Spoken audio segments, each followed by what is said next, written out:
Hi, and welcome to another episode of Model Citizen. As you can tell with Model Citizen, we kind of have our genres that we like and tend to paint a lot of. I like dinosaurs. I tend to paint a lot of dinosaurs. They're easy, they're fast, and this one I had sitting around, it was actually painted before. It's a Dilophosaurus from the Jurassic Park movies. I think Lindbergh came out with it a couple years ago. But it was originally painted by a friend of mine, and he kind of broke it up and gave it to me, and I stripped the paint and cleaned it up a bit, glued it back up, and spray painted it black just with a flat primer. Stripping paint is an interesting thing in itself. I'll talk a little about that while I'm painting it. But what I wanted to do today is to just do a really quick dry brush, and I'm not really sure how far I'm going to go with it, but I want to try to see how fast I can do this. I want to try to get this done in real time if possible. So I'm hoping for the best. I'm going to go with browns and some brownish reds and do some dot patterns maybe, and then do some detail work. So I'm going to start off with a pretty dark brown and just basically do a real heavy-handed kind of dry brush to it. I like using big brushes when it comes to this. I don't have to worry about detail. I can cover anything up that's in my way. So I'm just basically going to start doing it. And with dry brushing, we've explained it before in the past, but I'm going to explain it again, is you take your paint and you put it on your brush, and then you brush most of it off your brush. But since this is the first coat, I'm not going to take as much off. So I'm just going to start going on it, pretty heavy-handed, give it a good brown overhaul. And I'm going to be going pretty quick on this. I want to see how fast I can get this done. So I'm just going to keep going. Stripping paint is something that's a kind of a toxic kind of thing. I've heard some people like to use oven cleaner, which I've never tried. I think that would be a little more toxic than I wanted to go into. I tend to use pine sol diluted with water, put it in a pan. I soak the model in it and take an old toothbrush and just scrub it every so often. This has worked for the oldest models I've had from the 60s, where I've been able to take off almost all the paint. A lot of the times I'll just paint over paint, but if the paint's too thick and it's getting in the cracks and getting rid of detail, I'll try to save it. So I'm just pretty heavy-handedly making this guy brown, or girl. You know, you do what you have to, and some models take a lot of time, some don't. But then I broke down the pieces and I cleaned up some stuff. I cleaned up the edges and got rid of some of the cracks. And this, in the movie, the Dilophosaurus had this fin on it. It was also called the spitter in the movie. And it had this big fin on its neck, and I was never a fan of that. It was made up for the movie. I'm not saying that it wasn't real, but it was invented for the movie, and it could have had it, and it might not have. I prefer it without it. I think it's just a nice looking dinosaur and really well detailed, and the big fin kind of took it away from it. But they came out with a series of these models, and they're pretty nice. They're the new ones were really pretty well detailed, yet if you can see, it's pretty straight. There's no twists and turns. It's a pretty straight, nice model. I broke these arms off and bent them a different way to give them just a little bit of a different look, not much.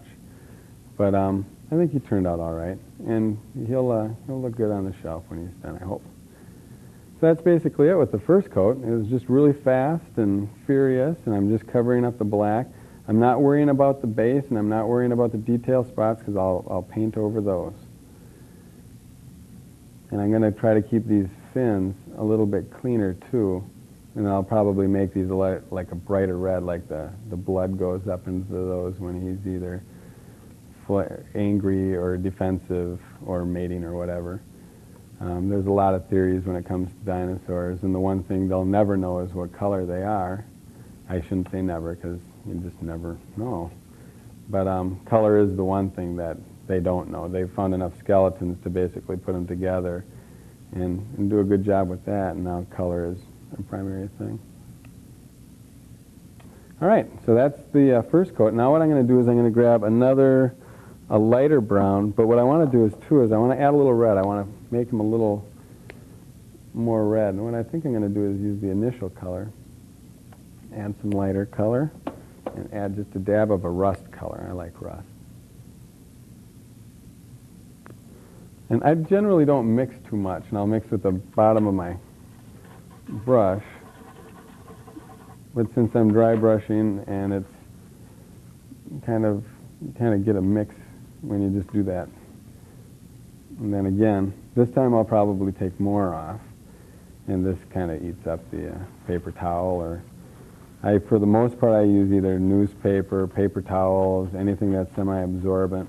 I used to go through rags quite a bit, so then I just started going to the throwaways. And now here, maybe we'll see this a little bit better. I'll be a little softer on it. And I'll hit a couple spots hard, but I might come back and do a wash so I can clean up that with the wash.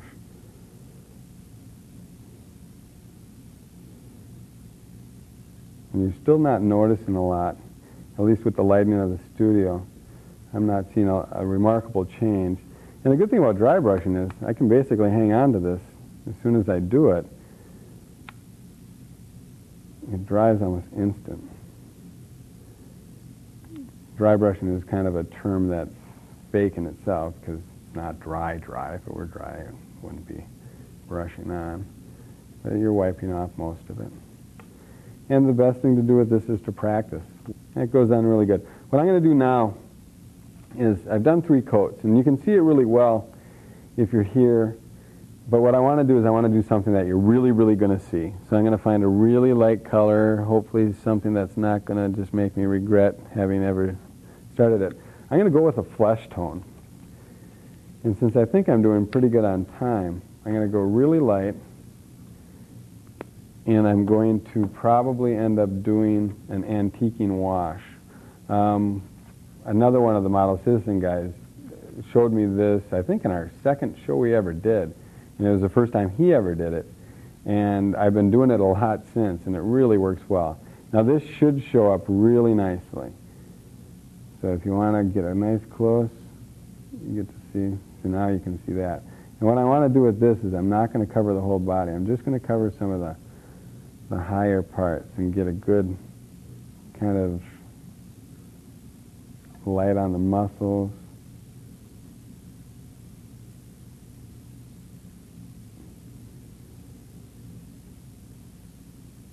In the ribs. And on his face. And you can see where his eyes are looking a lot better. His chin. I'm saving these. I don't know what color I want to make those yet. That turned out, that's pretty nice. I hope you get a good idea on how that works, because this is probably the best effect to do with brushes. Airbrushing is still something that I respect airbrushers, and I don't know if I'm lazy and I just don't like cleaning brushes, but I've just kind of stayed away from it for the last couple of years. I have some friends that are excellent. Mike Zabrowski's been on our show doing some stuff, and he's excellent at airbrushing, and I don't know if it's laziness or just that I'm so used to doing dry brushing that I just prefer it. I've done models this way for probably 20 years, and well, I wasn't this good when I started, but I just find that it's the easiest way to do it. I can do it anywhere. I don't know if you had a chance to see, but I keep all of my paints and tools in a tackle box that everything is in. I can go anywhere I want, and I have it. So now, what I want to do is I want to do a little bit more to the body.